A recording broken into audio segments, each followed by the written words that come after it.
Menjawab tuduhan Dewi Tanjung. Saya mendapatkan video Dewi Tanjung mencap-cap seperti kesurupan, menyerang Mbak Anissa Pohan. Mbak Anissa Pohan akhir-akhir ini kerap melakukan sikap kritis terhadap pemerintahan. Namun ada yang berang, yaitu Dewi Tanjung.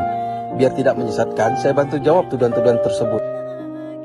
Anissa Pohan, aku hanya mau mengingatkan kau, ya.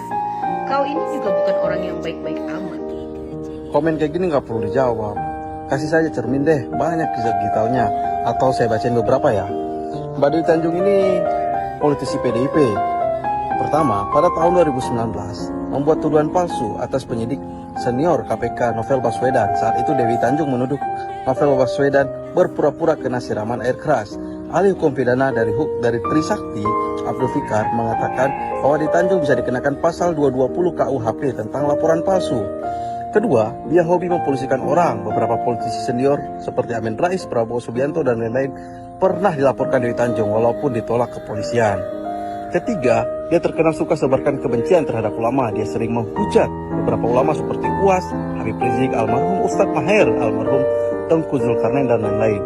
Dengan kelakuan seperti itu, wajar nggak ada yang memilih dia.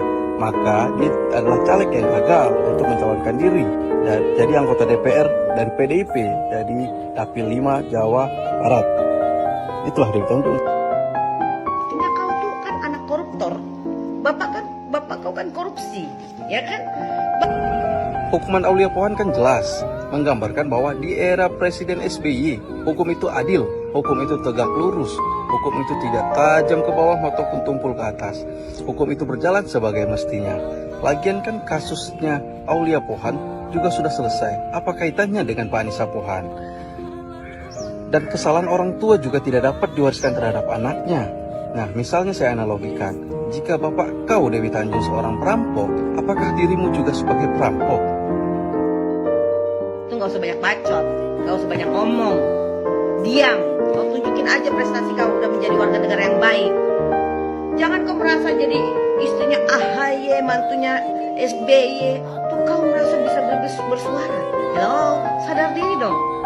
Mbak ini kan orang PDIP, pernah nyalek juga, gak terpilih lagi. Saya mau nanya nih, korupsi bansos atau bantuan sosial buat yang terdampak COVID, itu perilaku yang baik atau bukan? Mbak pasti tahu dong siapa pelakunya dan dari partai mana. Menjawab tuduhan Dewi Tanjung. Kau pikir mertua kau tuh hebat? Enggak, rezim gagal. 10 tahun gagal. SBY jadi presiden. Coba deh Mbak, bandingkan ini. Rezim Pak SBY itu bayar utang IMF dari era sebelumnya. Sedangkan zaman Jokowi malah nambah utang. Sekarang 6.000 triliun lebih. Wow, tentu cukup banyak. Angka kemiskinan di zaman Pak SBY turun hingga 5%. Zaman Jokowi kok cuma 1% ya? Ngapain aja? Dan zaman Pak SBY, KPK tentu sangat kuat. Dan zamannya Pak Jokowi kok terlihat lemah. Banyak fakta dan data lainnya. Kegagalan Pak SBY hanya satu, gagal mewariskan pemimpin yang sebaik beliau. Justru yang hadir sekarang adalah sebaliknya. Banyak kasus-kasus besar, Mega Senturi, Mega Hambalang. Belum lagi 34 kasus di PLN listrik gagal juga. Kasus besar zaman Pak SBY ada Hambalang 706 miliar, ada Senturi 686 miliar rupiah. Keduanya sudah selesai dalam proses hukum dan para pelaku juga sudah dihukum pada saat itu. Coba bandingkan dengan masa yang sekarang, era yang sekarang Bapak Jokowi. Ada Asabri 23,7 triliun, BPJS Tenaga Kerja 20 triliun. Besar, luar biasa. Ada lagi Jiwasraya 13,7 triliun, Pelindo 2 6 triliun, EKTP 2,3 triliun, Lobster 900 miliar. Dan ada lagi guys, dana duit bantuan sosial bagi terdampak COVID dikorupsi juga 5,9 triliun. Luar biasa. Satu-satunya prestasi SBY itu hanya membangun Candi Hambalang yang sekarang menjadi sarangnya hantu. Nah, ini menarik guys. Sebenarnya yang membuat Hambalang itu menjadi candi adalah Jokowi. Kenapa? Karena pada saat Pak SBY, KPK memerintahkan untuk menghentikan pembangunan tersebut. Di zaman Jokowi, Jokowi berjanji akan melanjutkan pembangunan tersebut. Namun faktanya hingga hari ini tidak ada pembangunan apapun yang dilakukan oleh Jokowi terhadap Hambalang. Justru Jokowi telah melakukan pembohongan. Menjawab tuduhan Dewi Tanjung. Jalan tol Jokowi, LRT Jokowi yang membangun loh. Perencanaannya sebelum Jokowi iya, tapi yang merealisasikan pembangunannya hanya Jokowi, bukan mertua kau, rezim gagal itu. Sebenarnya proyek infrastruktur Jokowi hanya menjalankan proyek MP3EI SBY. Cuma diganti nama-nama sama Jokowi. Jokowi kan sukanya begitu. Sama kayak BPJS, diganti jadi Kartu Indonesia Sehat. Gini, faktanya Bank Dunia mengakui kualitas infrastruktur zaman Jokowi itu sangat rendah. Makanya banyak yang mangkrak. Banyak loh yang mangkrak. Contohnya, kereta cepat Jakarta-Bandung awalnya 76 triliun dan tanpa APBN. Sekarang malah naik jadi 90 triliun dan rencananya akan menggerogoti APBN. Duit rakyat loh. Bandara Kertajati gagal total. Bandaranya mewah, tapi penumpangnya nggak ada. Mungkin hantu kali. Duit terbuang sia-sia. MRT di Sumsel, Sumatera Selatan gagal, nggak ada penumpangnya, sehingga pemerintah banyak nombok untuk operasional. Dan parahnya banyak BUMN terbebani hutang gara-gara proyek infrastruktur yang gagal ini. Jadi, apa prestasinya? Jadi kalau kau menjadi manusia yang otaknya cerdas, harusnya mulut kau tuh jangan nyinyir mengkritisi pemerintahan Jokowi. Nah, ini membuktikan bahwa Dewi Tanjung itu tidak cerdas. Dia lupa bahwa yang namanya Pak Jokowi itu dipilih oleh rakyat dan digaji oleh rakyat. Tentu jika ada kebijakan yang tidak pro terhadap rakyat, dan maka rakyat berhak mengkritisi presiden. Kalau tidak mau dikritisi, maka jangan jadi presiden, jadi tukang mebel saja. Jokowi bukan anti kritik, tapi kau harusnya introspeksi diri. Benar nih, anti kritik. Bagaimana kabar orang-orang yang kritis yang ditangkepin dengan jerat undang-undang ITE? Dan bagaimana kabar BEM UI yang belakangan dipanggil rektorat gara-gara kritik Jokowi? Serangan membabi buta ini salah satu bukti bahwa pemerintahan anti kritik. Menjawab tuduhan Dewi Tanjung. Apa yang pernah kau bikin buat negara ini? Loh. Bukannya rakyat yang bayar pajak? Pajak yang dipakai buat bayar gaji pemerintah. Jadi mestinya kamu bertanya dong, Dewi Tanjung. Sudahkah negara ini mensejahterakan rakyat? Apa yang kau bikin buat rakyat? Selain nyinyir. Lah, kalau nggak mau dikritik, ya jangan jadi presiden. Jadi tukang martabak saja. Atau tukang mebel boleh juga tuh.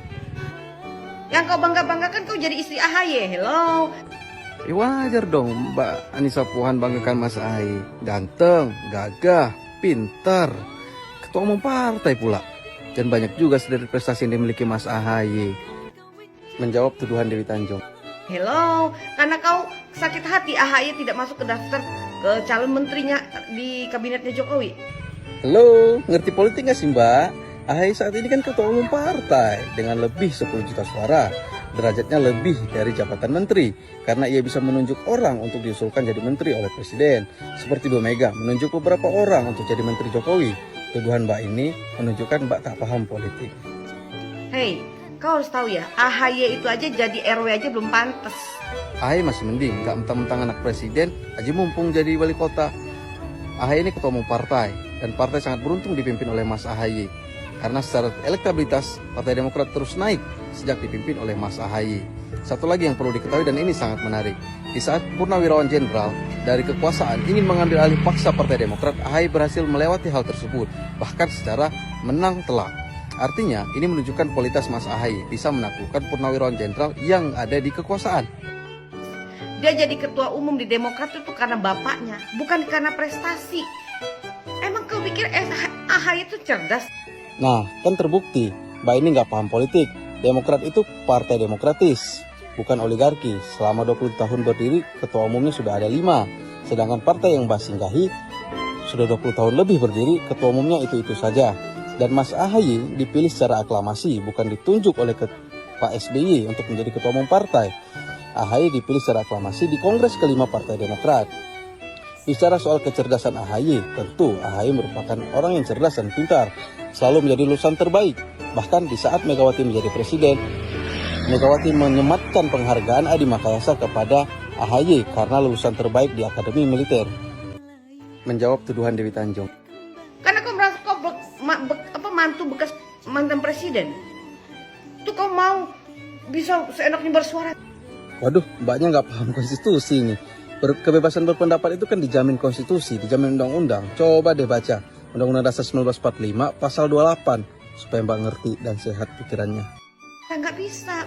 Kau harus sadar background kau tuh juga anak koruptor, mantan koruptor, ya. Nyai aja yang bapaknya nggak mantan koruptor, lihat-lihat apa yang mau dicerewetin kepada pemerintah. Mbak, kalau menjadi komisaris nggak gitu amat kali Mbak. Sebelumnya kan saya sudah jelaskan, rakyat itu punya hak untuk melakukan kritik terhadap pemerintah. Pemerintah itu kan digaji oleh rakyat. Bapak Nyai orang biasa, alhamdulillah ya. Jujur aja bapak aku sama bapaknya Anissa Pohan ya jauh lebih baik bapaknya Nyai lah. Bapak Nyai mah nggak koruptor, gitu loh. Nggak pernah makan uang negara.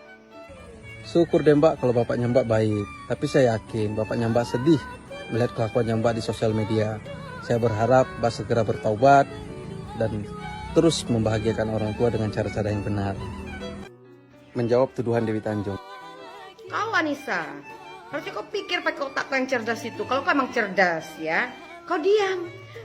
Kau diam jauh lebih baik dan elegan. Carilah simpati masyarakat kalau laki kau masih berambisi ingin menjadi nyapres. Ya, boro-boro dia bisa menjadi menteri atau capres, jadi RW, RT aja nggak lulus, nggak tamat, jadi lurah apalagi. Gini ya Mbak, Ahy dan Mbak Anissa bersama Partai Demokrat telah membantu banyak rakyat di masa pandemi ini. Dan mereka tidak menggunakan sepeser pun APBN untuk melakukan itu. Mereka telah menyalurkan lebih 200 miliar untuk membantu masyarakat terdampak pandemi ini. Mereka bikin program wifi gratis, bina UMKM. Harusnya pemerintah malu terhadap AHY. Mereka pakai duit sendiri untuk bantu rakyat, sementara ada menteri yang malah merampok duit bantuan sosial dari APBN atau duit rakyat saat rakyat kesulitan. Semua orang tahu menterinya siapa dan dari partai apa. Kalau nggak salah dari partainya Mbak Dewi Tanjung. Belajar deh yang cerdas, jangan hanya bisa cerewetin pemerintah Jokowi, merasa dulu mertua saya jauh lebih hebat, mertua saya berprestasi. Apa? Objektif dong. Jangan mentang-mentang mantunya SB kau anggap semua apa yang dilakukan SB itu udah sempurna. SB manusia. Banyak gagal-gagalnya, namanya juga rezim gagal. 10 tahun apa prestasinya seorang Susilo Bambang Yudhoyono? Lalu sekarang dia hanya bikin lagu.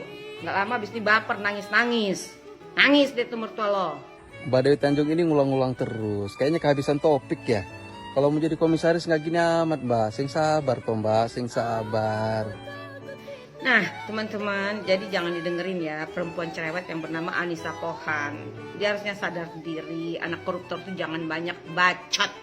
Jangan banyak bawelin pemerintah. Pemerintah lagi pusing, lagi fokus menangani penyebaran COVID-19 yang ada di Indonesia. Ini ada anak koruptor mau ikut-ikutan, mau protes atau mengkritisi kerjanya pemerintahan Jokowi. Sadar diri kau Anissa Pohan, sadar diri kau. Netizen Indonesia tentu lebih cerdas ketimbang Dewi Tanjung. Dan rakyat Indonesia secara keseluruhan tahu mana yang benar dan mana yang salah.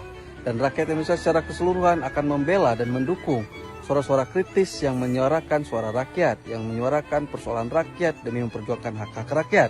Mbak Anissa Pohan telah melakukan hal yang benar, menyuarakan suara rakyat. Maka dari itu tetap semangat Mbak, jaga kesehatan dan salam sehat untuk kita semua.